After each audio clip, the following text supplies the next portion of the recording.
Hey everybody, Vinny here. Welcome back to the kitchen. Well, not in the kitchen, in my garage. We are talking about my Pit Boss Austin XL grill.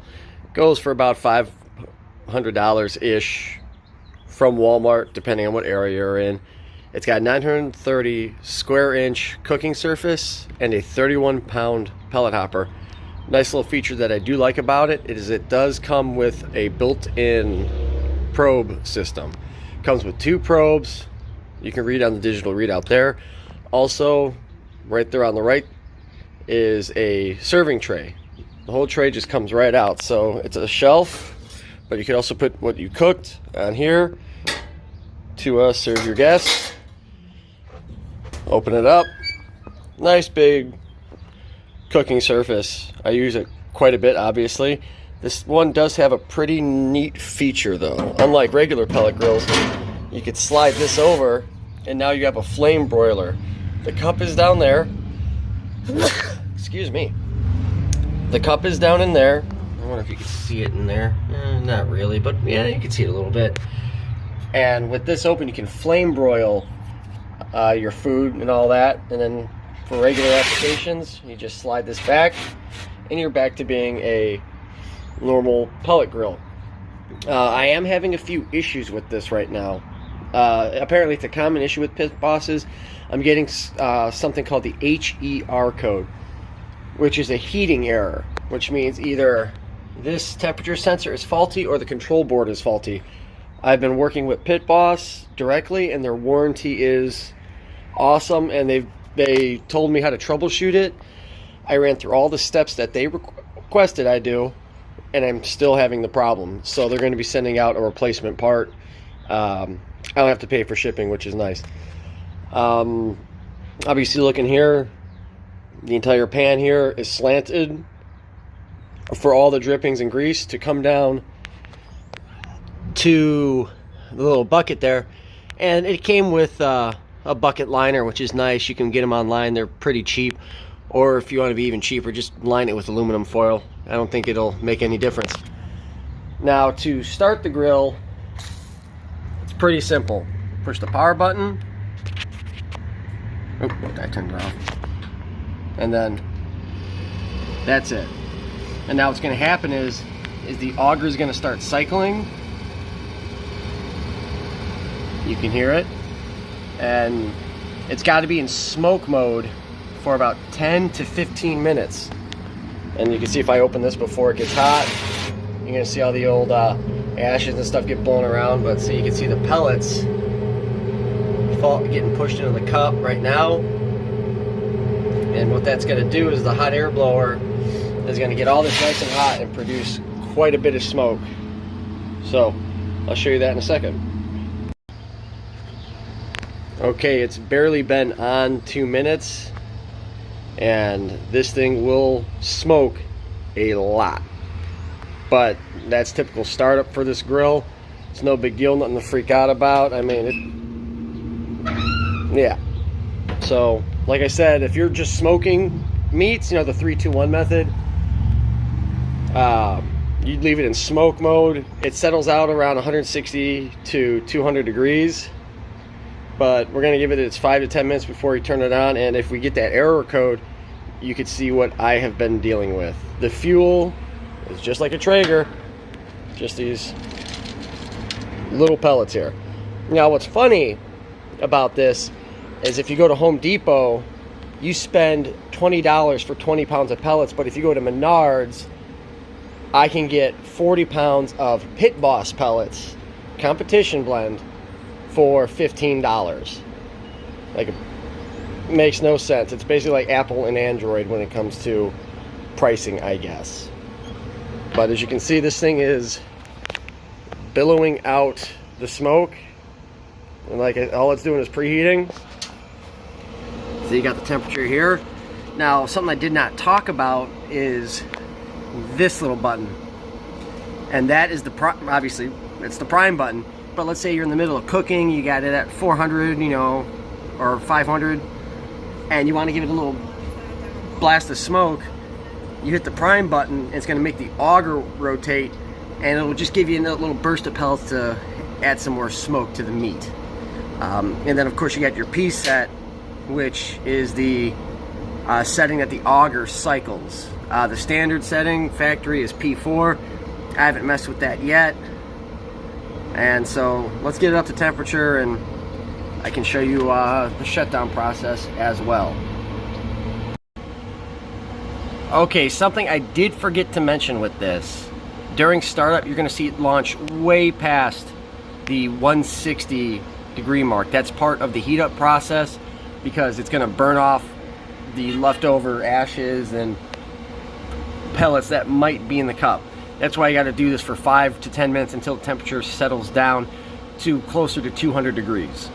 And what I will do once it settles out, we'll turn the temperature up, and I will show you how the charbroil works on the inside. I'm not going to cook anything on it, but I'll just show you. As you can see, the temperature is settling back out like it's supposed to. And every so often, the auger, you'll hear it turn on and cycle. Another question I get, or would like to answer before I even get asked, is pellet consumption. Now, like I said, this hopper holds 31 pounds of pellets, and depending on the temperature will determine how much this thing will suck down. Being that it is a larger pellet grill, at the higher temperatures, this thing will go through pellets pretty quickly. If you're doing burgers or anything else that you would have on high heat, you probably can get an hour or two on a full hopper at high heat. But typically, you can get about 10 hours on smoke only with a full hopper, which is good if you're trying to do one of them long smoking meats like a brisket. When you first start this grill, once you get it all assembled, which is not the easiest thing in the world, tons of parts everywhere, you have to do something called a burn-in. So you have to have this thing on smoke for its 10 minutes, and then you have to crank it up to 350 for 1 hour so it can burn off all of the oil that would be sitting on that plate. You don't scrub it, you have to burn it off. So give it its minute or two here, and I'll slide that broiler cover over, and we can see how the flame broiler works. For the sake of saving time and all that stuff, I already removed the middle grill grate here and slid the door open, and this is the flame broiler right here. That's the cup on the inside that's burning up the pellets, making it smoke. I have the temperature cranked to high heat. You actually see right there the pellets getting pushed in, and this flame's slowly going to rise and actually go through the grates, and you can flame broil burgers, steaks, what have you. And as far as I'm aware, this feature is unique to the Austin XL. I could be wrong, but it's a neat little feature if you choose to use it. And like I said, all you do is you open that door, you put your grate back, put the meat on top, and you're just like a propane grill or a charcoal grill. You can flame broil food, which is nice. Now down here, I do have it cranked to max, so it'll dump as many pellets in it as it can, because as you can see, the flames are starting to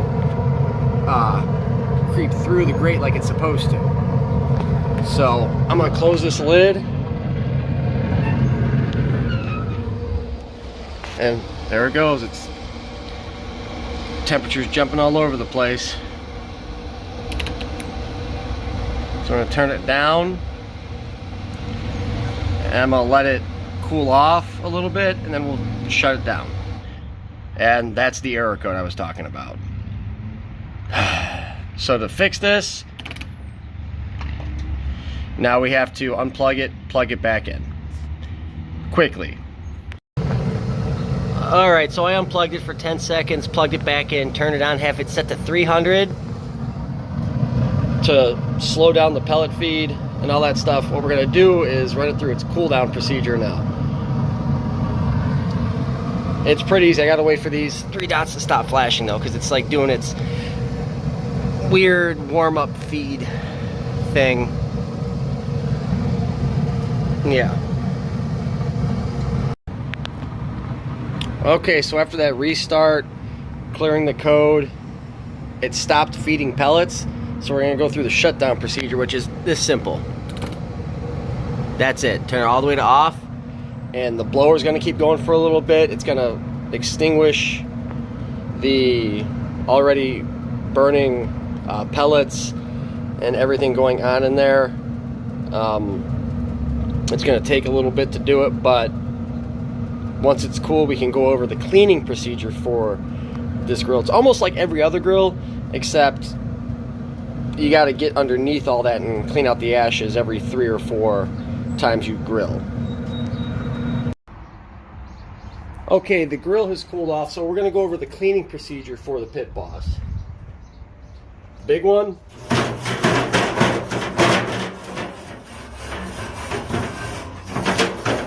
Scrape the grill, great top. You can use that easy off oven stuff too, works pretty well. Alright, now we got to take it apart, and hopefully you have a shot back.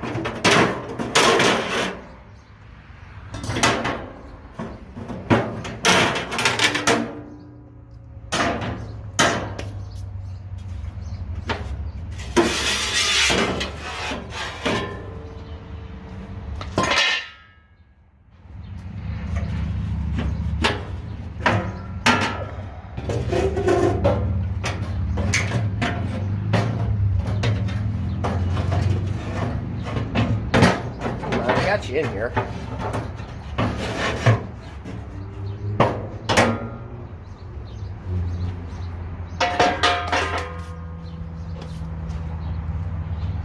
All right, you can see that's all the ash. That's the cup at the bottom. So I'm gonna bust out the shop vac and we're gonna clean this.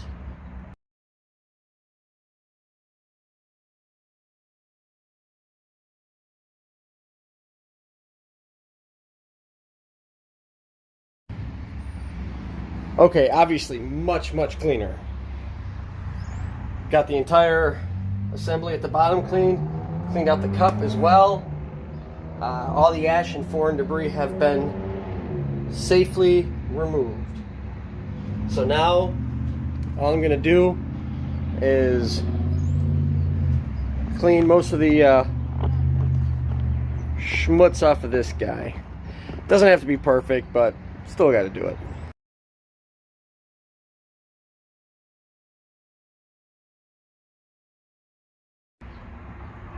Alright, well that's good enough for me. It doesn't need to be perfect. It is a grill after all. Let's get this thing back together. Alright.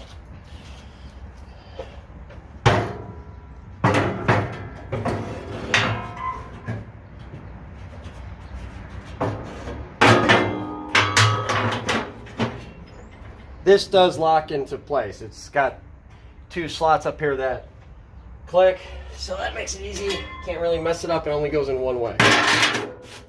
Broiler cover in. Big grate. Small grate for the flame broiler. And the second large grate.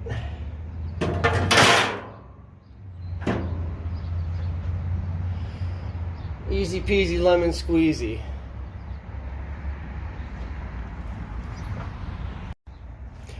Okay, so I kind of did a sloppy little video here, but you're getting the short and stubby of it. It's a great little grill. It's easy to maintain. It's got a bunch of nice features that a Traeger doesn't come with, and the price point is right there. You guys did see one of the hiccups I've been experiencing with this, with that error code, which means either the controller is bad or the thermometer on the inside is bad. But one big plus about the Pit Boss brand is their customer service is on point. I emailed them about the issue. I sent them a picture of the error code, and they explained to me how to troubleshoot the problem. I have emailed them back saying I did everything they said. I'm still getting the code at random temperatures. It could be in smoke mode, 400 degrees. It doesn't matter. I'm just still getting the same error. And they're going to be sending me new parts, which is awesome. Again, about $500 for this. A Traeger the same size is nearly $700. 31 pounds of pellets, 930 square inches of cooking surface, built-in meat probes, which are awesome. Of course, you could buy the wireless ones. I mean, whatever. But it's not too hard for me to go outside and look at the probe temperature. All in all, the pros to this grill, it's the price, the surface area, pellet storage, and the big thing is the customer service. They are on point with their warranty. A big con is this is brand new. I've had this thing for a month and I'm getting that error code. I mean, I'm happy Pit Boss is working with me and getting me the parts I need. But again, I would rather it have not happened at all. But this is my Pit Boss Austin XL pellet grill. I love the thing. It's working great, minus that error. Thanks for watching. Please like, subscribe, and of course, if you have any questions on this about the grill, or you have any ideas for future videos, go ahead and comment, and I'll see you in the next one. Thanks for watching.